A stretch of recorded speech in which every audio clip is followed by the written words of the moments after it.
Hi, this is test run. This is test run number 1. Let's get straight into this. So we're going to have blue versus red. I'm gonna give some backstory about this. Maybe I'm going to make a word about this. I don't know. It's you guys' choice. I don't want to interfere with what you want. What you guys want. We will see that this red team over here will begin an invasion into the blue team and will immediately take this town over here, trying to at least take as much land as possible. The red team will actually bulge out from the first night of its attack and will actually be able to make a sizable dent into the blue ranks, even taking a bit of this larger town or small. Actually, I think this is a village and that's a town. So we'll see that they have taken a village and they have taken parts of the northern parts of a town. And once they managed to get a bit farther, they were stopped by incoming forces, quick response forces to be exact. But they were able to capture one half of this town over here. Even though it's small, it's still a town. We see that this town will actually be naval invaded over here. We're losing this small bit of land that was actually quite important because it has had the town's own major factory, and that's what made that grey part. We see that this town part over here will fall right away after another landing over here. That will see a large bulge out, and we'll see that it will cause something like a bulge over here. Although they are doing that, they are unable to push too far before being stopped. And we do see that after a while, front lines begin to emerge from the farther and the more deadlier actual front line. And the front line is, least to say, not that well off, as we see that the forces from the red team will actually have a large and bad time at advancing due to the blue team defensive forces. Although they are doing that, the blue team was actually had a knowledge about the red team over here, a breakaway from its earlier days that was going to invade them. So they kind of just sent out already people to attack these guys if they attack them first. But at first they were still pushed back a bit, although they were stopped right there. When the blue team defended over here, they were able to defend much of the lands and even were able to take some borderland, although it was very small. And that's around over here. And we see that over here in this part, the blue team will actually make a large gain, as the blue team will make a large move into this small town and or village. We see that this town or village will actually be the catalyst for the coastal defenses falling, and the blue team will make a snake up all the way over here until they're able to actually pull out their higher and not higher but naval and air superiority from the ranks of the front line, and they begin to advance into not only the surrounding mainland or the surrounding countryside, but also into some little parts of this nation's urban areas. We see that the urban areas over here will be swiftly lost, although there will be a small battle for the end parts of this, although it's going to immediately be a win for the blues. We see that the blues have now caused a large amount of death and destruction for the reds, as their civilian factories and other factories that were supporting the front line have now managed to collapse their economy instead. Even though they were a small country, they were having a large time trying to actually force any output of their a very hard time trying to get any output from their economic situation. But we see due to this large failure to defend these lands up north, the south was lost due to excessive force amounts being used, and the town was again entered from the south, eventually being lost to the invaders, although a small part did actually manage to remain under the red team forces, who were actually encircled but decided to fall over to the enemy. We see that the red team will still hold on to some blue lands and will actually manage to hold out in this pocket for a while, even though it's so small it won't do much. Over here we see that a blue team front has already been established with parts of the blue team in forces already in the red team capital. Although over here we haven't yet made anything over here. I'm just gonna count this as the border capital. So if this falls, then we see that the red team will make a small counterattack over here, managing to actually bulge out this spearhead and actually managing to make it a bit bigger. Although it only comes at the cost of a few hundred lives. We do see that after a fierce fight over here, the red team will be able to take this town, although with major casualties, as the outskirts of the town were heavily defended, even though they were pushing quite fast. That was because the blue team was destroying positions that it already had lost, and it had been using remote detonative explosives, and as we can see, the blue team have done the same over here, causing massive casualties for the reds, as the red team has already lost 1/3 of its deployable manpower. And we do see that they are able to push the blue team out of their out of the occupation lands over here, but over here we do see that they're actually being pushed back in some parts of their offensive, even though they're making gains in other parts. Even though they are trying to make gains, actually, they are actually, I said actually 2 times, they are quite literally losing more land than they actually are gaining, because the red team over here had actually been joined up with this guy, meaning that this guy has actually no capital anymore. It's just part of this thing. And as we can see, the blue team now sees this and is very enraged, so it will take out its anger on this guy extremely fast, quite fast, and literally wiping out this pocket and actually taking many parts of the red team capital, this side of the capital. And we see that this whole force over here that was sent in will actually be able to capture, and not only capture but push out of the city, making it very clear that they have already won the fight, although there is still some forces trying to hold out to this area over here. We see that the battle of this city inside name will actually be quite the bloody one, as red team forces will fight fiercely for the land, even though they are being pushed downwards into the coastal areas. They are still making large gains, but over here we do see that a large amount of land was lost to the counterattack that was failed. We see that the red team will actually lose so much land that they will be shortened down to one port where only a few thousand people still try to defend. And after 2 months of trying to attack this port, the blue team actually take this. But in those 2 months, we see a very weird thing happening to the red team front. As we're going to see, the red team has lost a lot of its land, but also gained some, particularly in these 2 parts and this part. But they have lost more land than they have actually gained in the south. And this actually causes the fall of this whole area, as we see multiple encirclements, causing a lot of destruction to the 3rd Rifle Company and the 1st Rifle Brigade.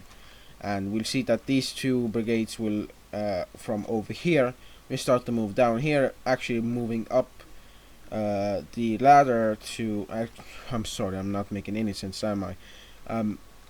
So there are 2 brigades here that moved south. The blue team is sending up 2 other brigades to actually defend this. So this is kind of a rotation of forces. It's kind of the same, but weaknesses are now changed.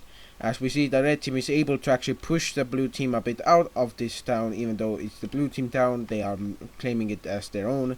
But we see that the blue team will actually make a large gain by actually cutting off almost cutting off all of the red team supplies.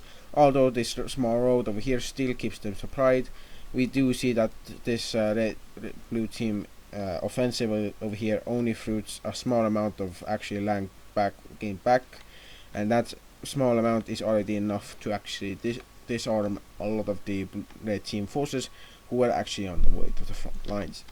We do see that the red team forces will actually retreat from these areas, trying to actually defend some areas over here, while also sending out forces from over here to actually make a naval invasion of this area and these 2 areas, trying to actually gain more land and divert forces so it can push up and take both of these areas, eventually pushing into the capital and then the secondary capital. Although they are planning that, they are also planning a sudden invasion where forces, occupying forces, have now fully retaken this, but under a different color, because these guys have been made into client area, a kind of autonomous region.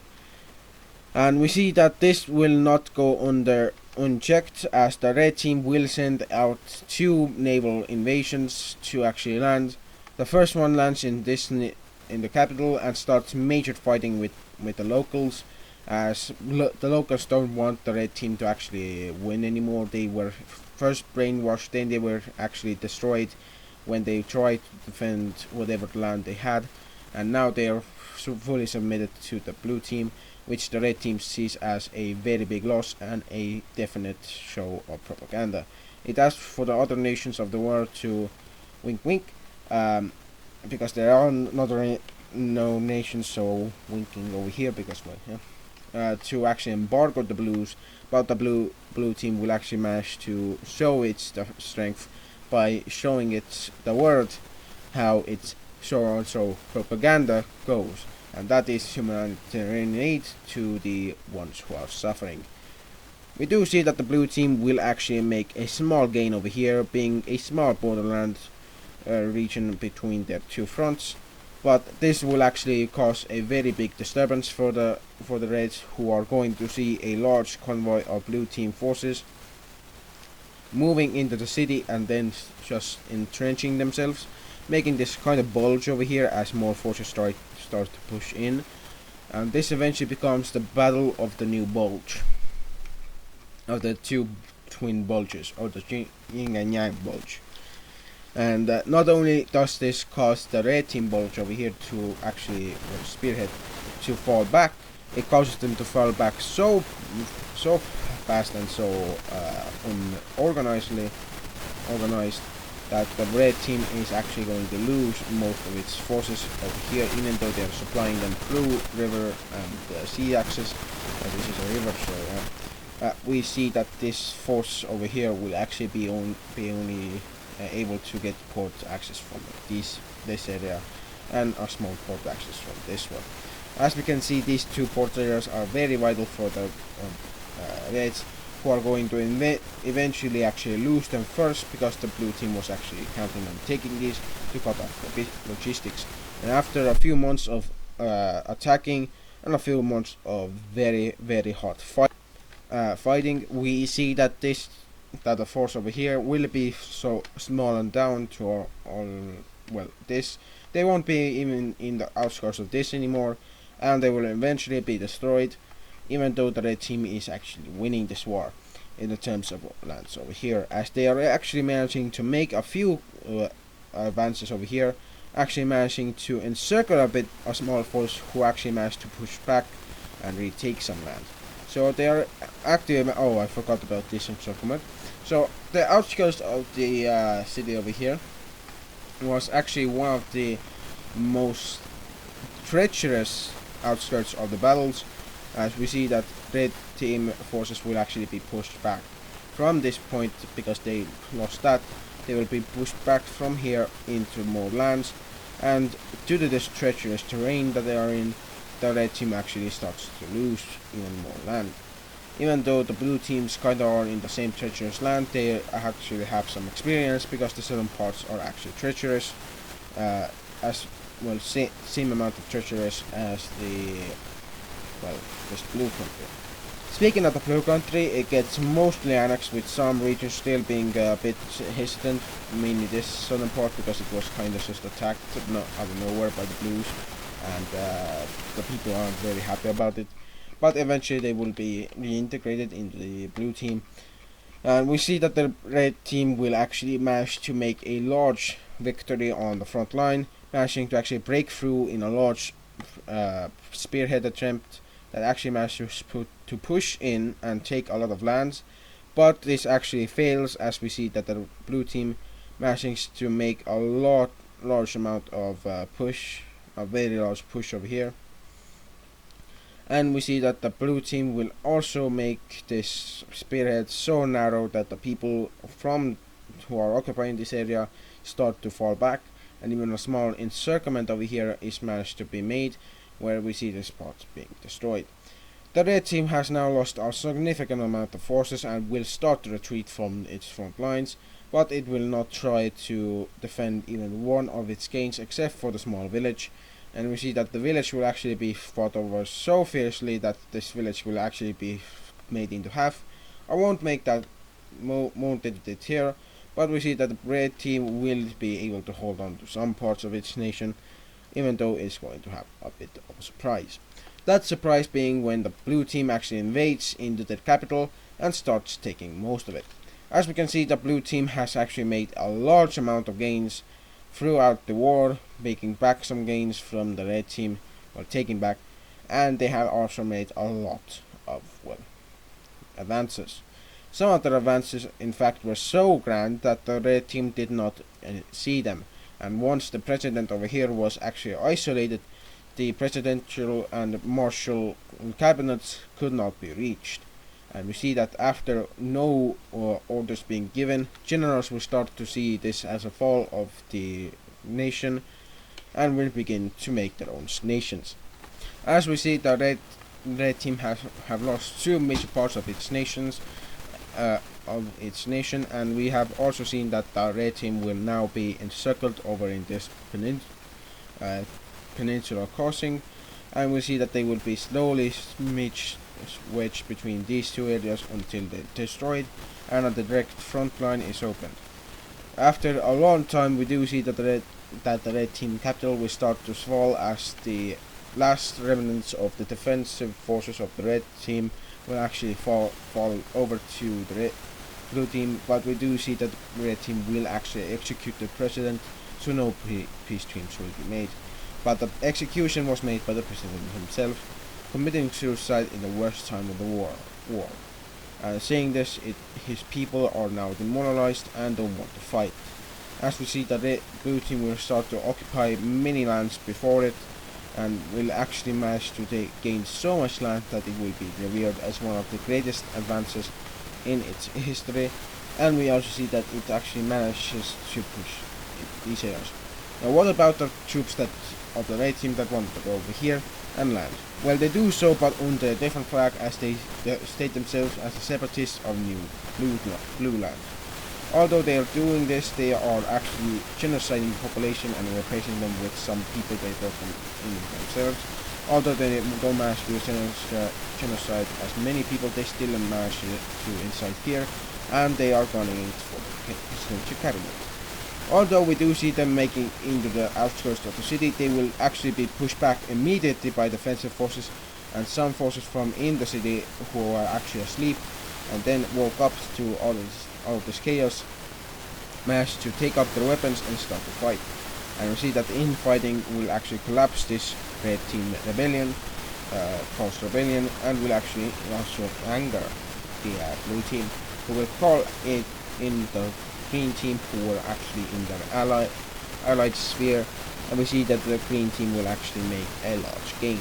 By actually making a large gain over here in terms of invasion, they are making many more lands their own, and they seek to revolutionize their nation's name, as they were once invaded by the red team, and they wouldn't be able to gain independence until now.